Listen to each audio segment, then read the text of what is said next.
said, sit back, relax, Alright, so this next story I tried to record, but for some reason my microphone recorder, which is on my tablet, just like crashed, so I have to re-record everything. So this next story is about a woman that went on a date with this man, and after the first date, she just lost interest and just wasn't into, like, wasn't into him. So that is the context for these text messages. That being said, let's get into it.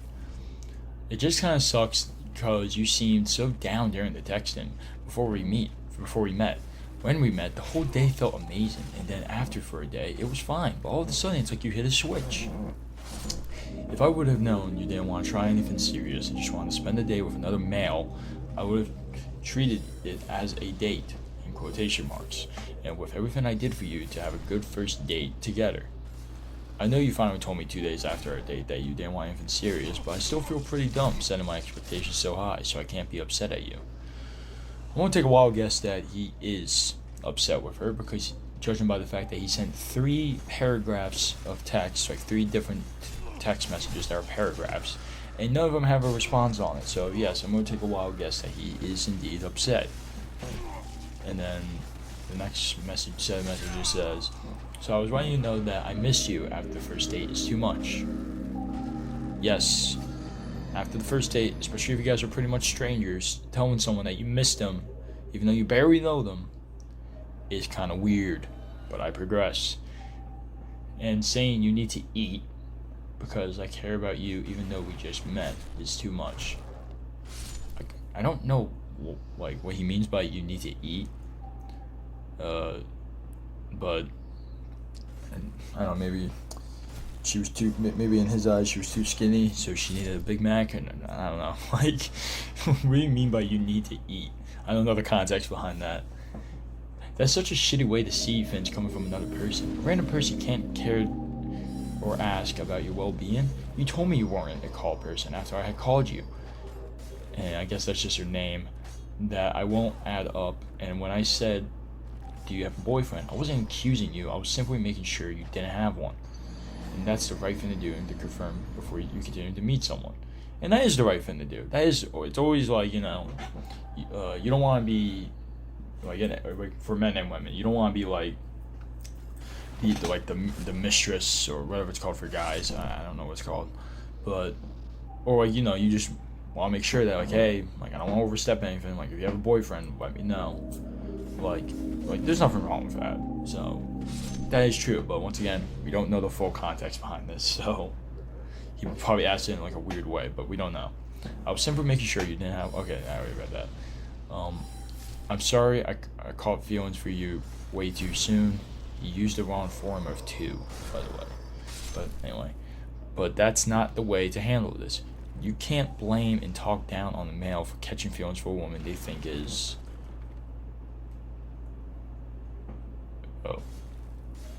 Oh, okay. So this is this the okay?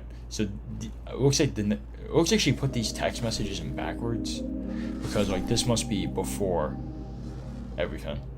So it starts off with, "Good morning. Hey, sorry I got home and went to bed and slept in until now. You have a boyfriend, huh? What? Am I just the side? What the fuck are you talking about? Do you not? Did you not text me because you low-key have a boyfriend and didn't want to get caught? I'm just the side. Jesus, no. Okay, we're all good."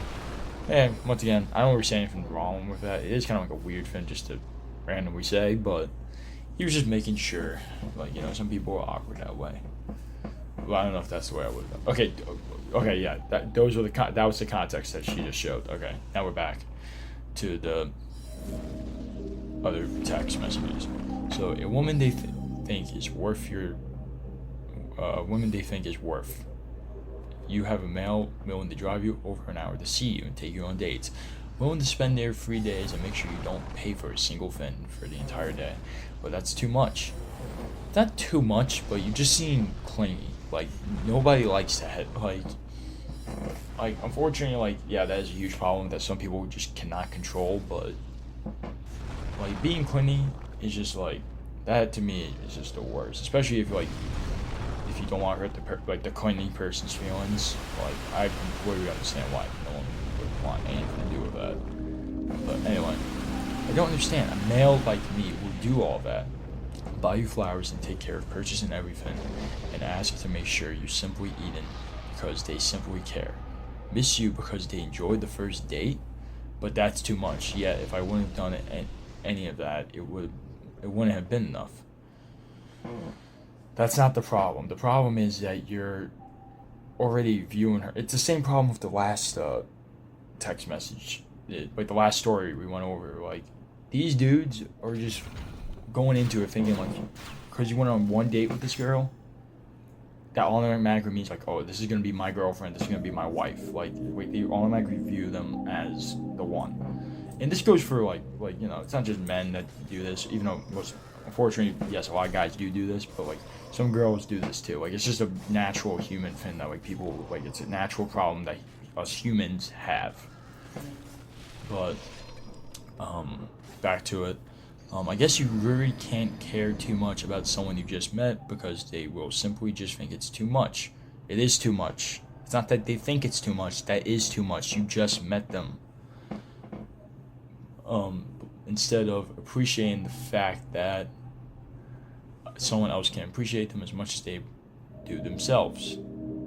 Again, that's not the problem. Like, don't get me wrong. Like, if you knew them longer, like, you would have, like, yeah, they would appreciate that you appreciate them.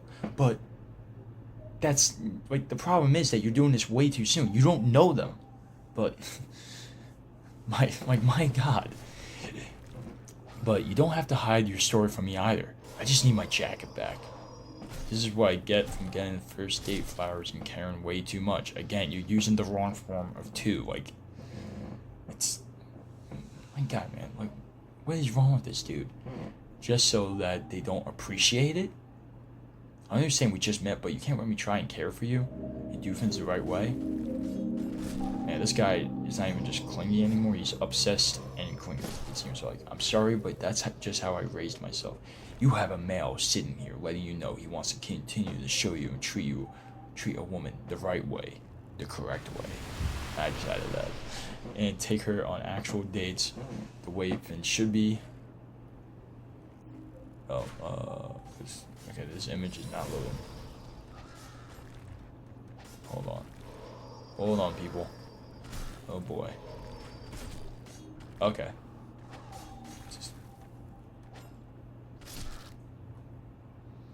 Okay, so I can't see. Okay, so she didn't show like the rest of those messages, like the message I was reading, so we're kind of skipping a bit. I would want you to let me show you that. We can take things very slow if you still can't see yourself on for a relationship. Then that's that. But don't close it off without seeing the full good potential in it just yet. Let me show you that someone can actually like you for you and make sure you see or feel that mentally and physically with more than the bare minimum in gestures. Alright. I feel that this guy, like, I think his intentions are good. It's just that his behavior is the problem. Like, clearly he wants to treat a woman, like, like the correct way and stuff, but like the way he's going about it is just completely wrong. And also, it doesn't, like, you're ignoring the fact, like, he's ignoring the fact that, like, they don't know each other. And actually, no, he does acknowledge that, but he doesn't see why that's weird. Like, why, open up to someone that you barely know and telling them that you're pretty much in love with them. That like, I don't get how, like, he doesn't see that that's weird. I don't know, man.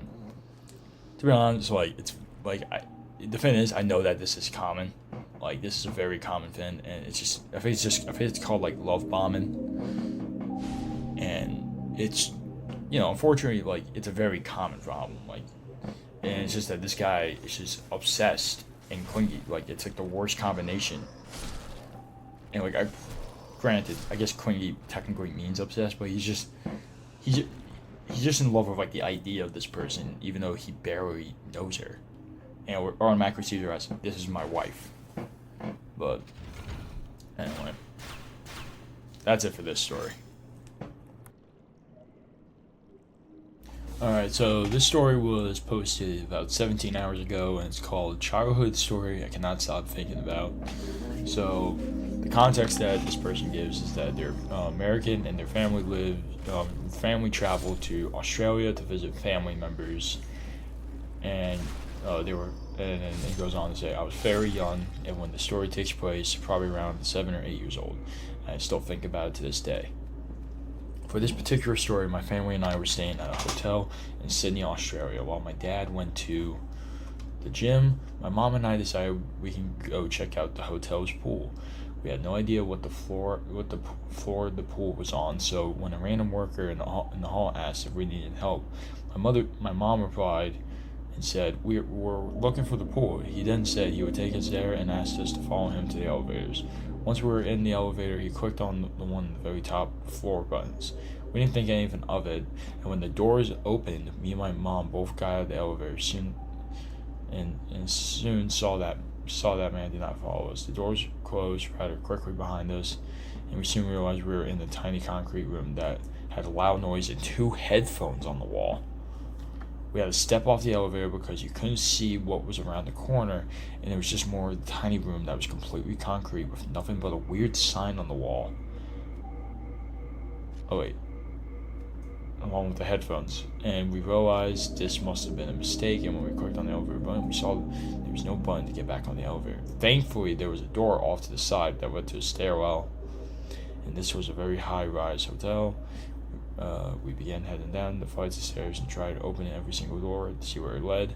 However, none of the doors would open. They were all locked, and after going down many flights of stairs, one of the doors finally opened. My mom and I were both thoroughly freaked out and wonder why that man took us to the very top floor. And I remember being scared out of my mind, thinking something wasn't right. I never saw that man for the rest of our stay. Holy shit. Could this have been a human trafficking situation? Only one random door in the entire stairway was unlocked, and not a soul was in there or that tiny room. Why would there not be a button to get back on the elevator? Holy shit. Maybe. Like, hold on, let's look at the comment. Alright, this was what I was thinking too, but someone said he was probably pranking you. And honestly, that definitely could be it, but I don't know, man. That shit's like creepy.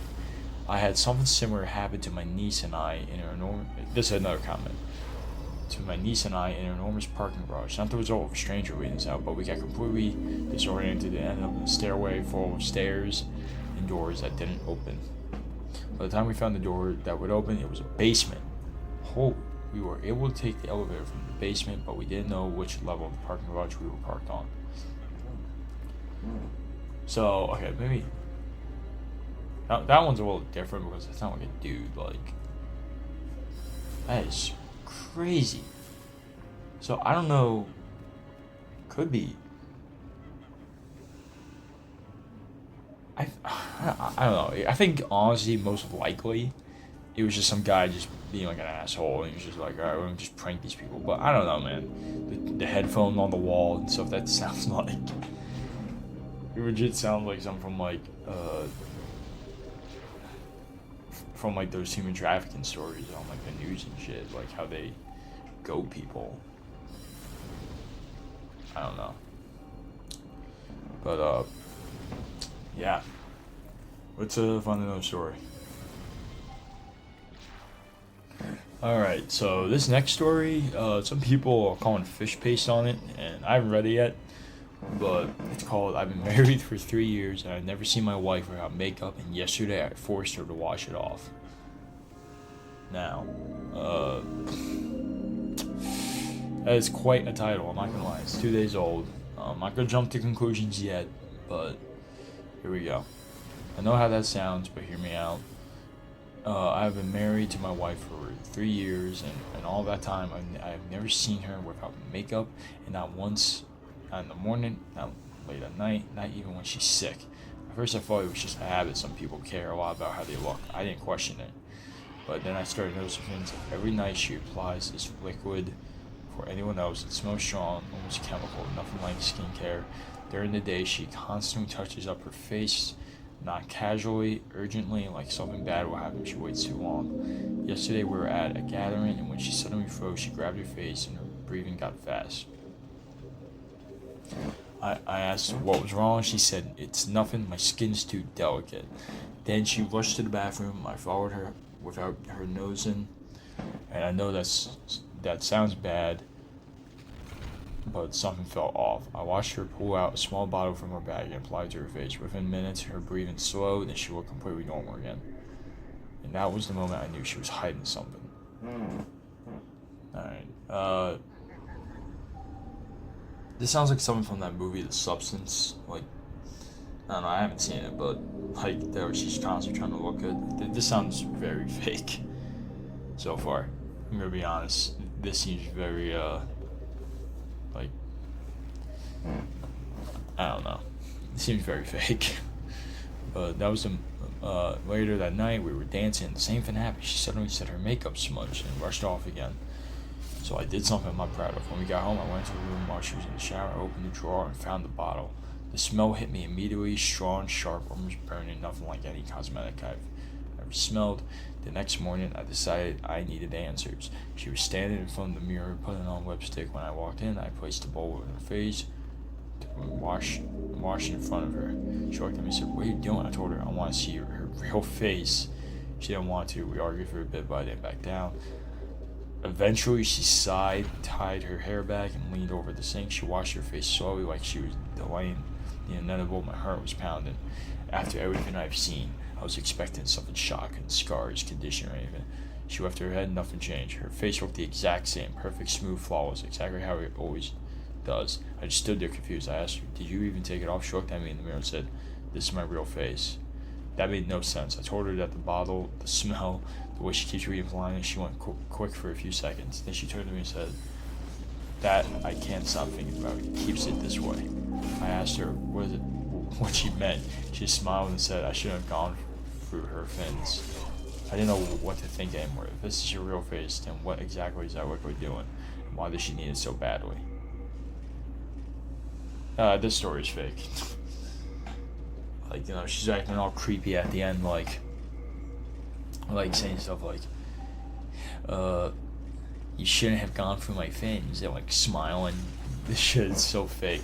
It says nonfiction too, which, yeah, someone even says, "Wrong thread, are you sure it's nonfiction?" I'm pretty sure it's not. What's crazy is I thought he was talking about my mother couldn't go anywhere without her taking 2 to 3 hours putting on the face of makeup. Okay, this is just. Do you happen to have a tall stone tower with no visible door on your property? Is this the same guy? Trying to kind of like.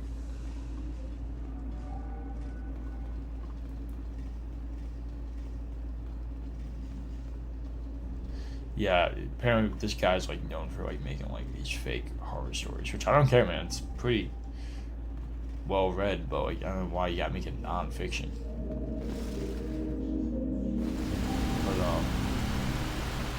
the scariest part that OP thinks people put face wash in a bowl. I remember. Oh, someone said I remember that story from the 4th grade. Damn. All right. Let's move on to the next story. There's really not a lot to say about this one. I think it's fake. Alright, so this next story is called My Idiotic Friends. It's 3 days old, and it's venting. So, this guy's venting about his idiotic friends. So I'm a guy who's in the GT program at school, and I have a handful of friends who are smart. One guy who says he's better than me at literally everything and only talks to me about to brag about himself or ask for favors. So not sure he's really a friend, and the rest are idiots. But for now, I'll start with the smart kids. So right off the bat, having any friend that's kind of like constantly like thinking like you're beneath him, like making you feel that way. He's not your friend. He's just a piece of shit that likes that sees you as like a servant. He doesn't even view you as a friend. And he even says like he's not sure he's actually a friend. He's not your friend. He's just a guy that he doesn't view you as his friend. Anyway, the GT guys are the ones who will succeed in life. They make smart choices with their health, school, and only one guy is failing the class. But it's not even his fault. Some guy hacked his school account and fudged everything up. An example is my friends we'll call Joe. Joe's the nicest person I've ever met and doesn't brag or compete with me. In fact, we can roast each other's bloodlines for an hour straight and we'll still laugh it off. We understand each other. Joe is a guy I can talk to when I'm stressed and vice versa. That's always good. Like exactly, that just shows the difference between like the guy that was mentioned in the beginning and this guy Joe. Like that's how me and my friends are. We just absolutely roast the shit out of each other, and we just laugh our asses off. Like it's like that is the best thing. Like there's no competition going on. It's just me, us and the boys hitting the shit. So anyway, we talk about the real world and stuff and talk about the newest games frequently. And even though some of our interests are different, we act almost the same. And then now there's this competitive kid. He's called NGHS, such a high honor. And that his IQ is 157. He can easily pass GT. And he's the best at basically everything. I'm going to debunk that quick. At my school, about 90% of the kids that applied to NGSHS get in. His IQ is something he got off an online quiz and hasn't been formally tested. He failed the GT test last year by a lot. And the only thing he's actually good at is skipping school because he coughs a little and causes coughing up his lungs and playing video games 5 hours a day. I may not be very sympathetic if he's actually telling the truth, but once he was sick for having a fever of 99.2 in school, he needed a fever of 100 degrees Fahrenheit. Wow. So it's one thing to have downtime. It's one like I play games all the time. Like this fucking channel is me playing games as I read some random stuff, goofy things online. But like you gotta know like your priorities. Like your top thing, like school. Like for me, school is my top priority, and then it goes like job, the gym, YouTube, and then like gaming is like at like pretty much like close to the bottom, essentially. Like that is like, all right, if I get everything else done, I can sit back, relax, and enjoy a game. Pretty much like I can like so. But like when you have those priorities backwards and having, oh, this new game came out, fuck school, I'm gonna do 5 hours of gaming instead of working on school. It's not good. Like you're at the end of the day, you're fucking yourself over, and honestly, you're possibly fucking over other people over because some of those assignments can be group projects, and you haven't done the damn thing. But anyway, I'm getting ahead of myself here. Where was? Oh my gosh, I forgot even where I was. Oh, okay. After Fahrenheit, he really only talks to me positively when he's charging up his mouth to ask for a favor, as letting him borrow my Xbox while he's being fixed.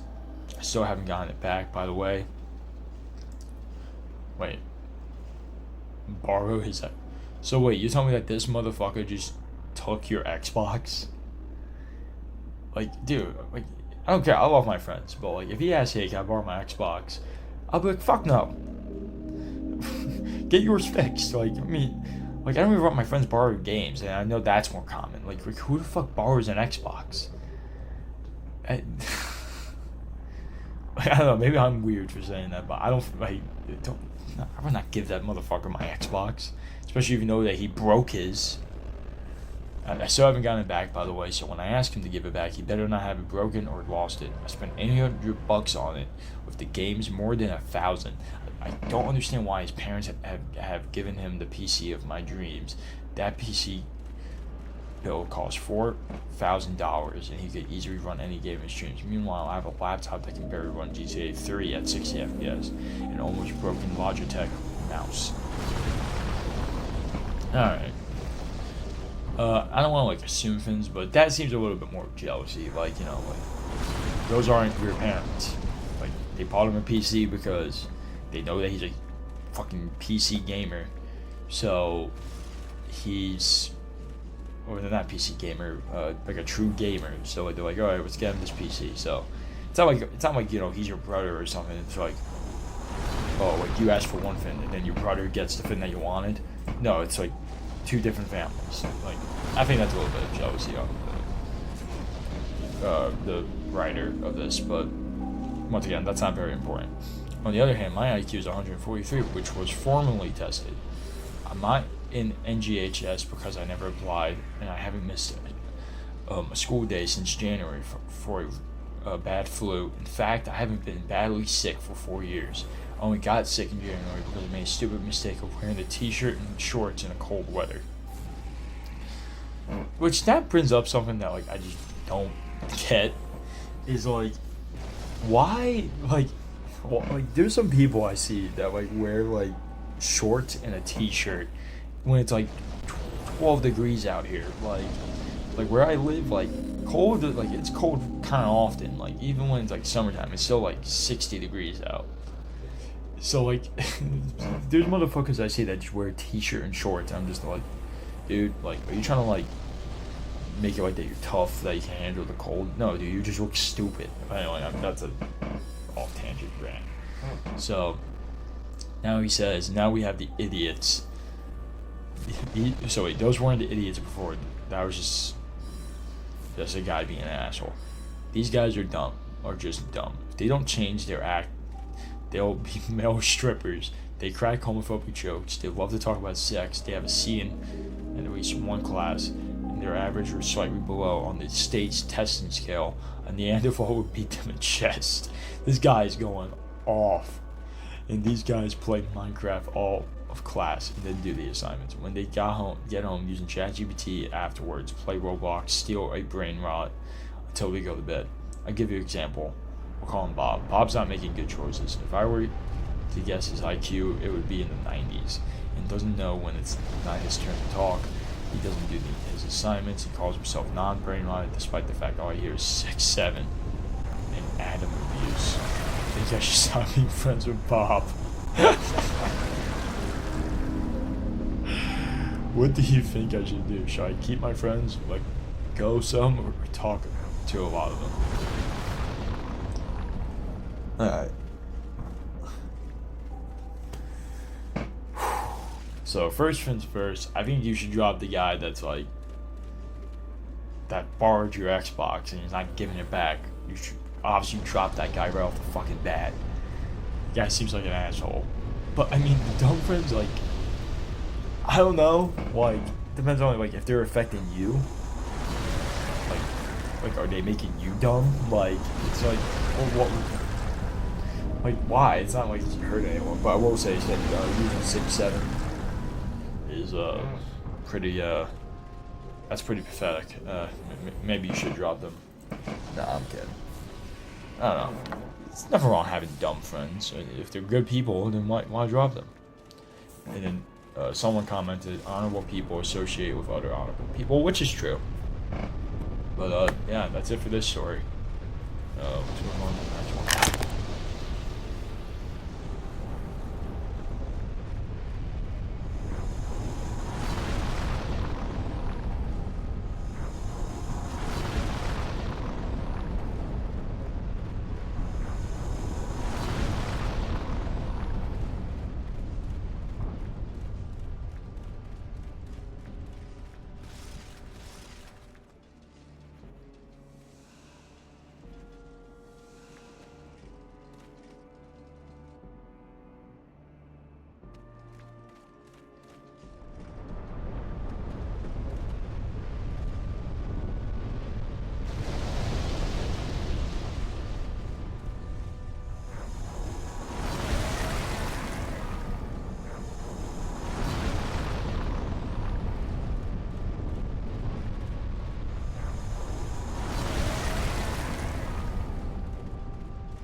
Thank good. I was.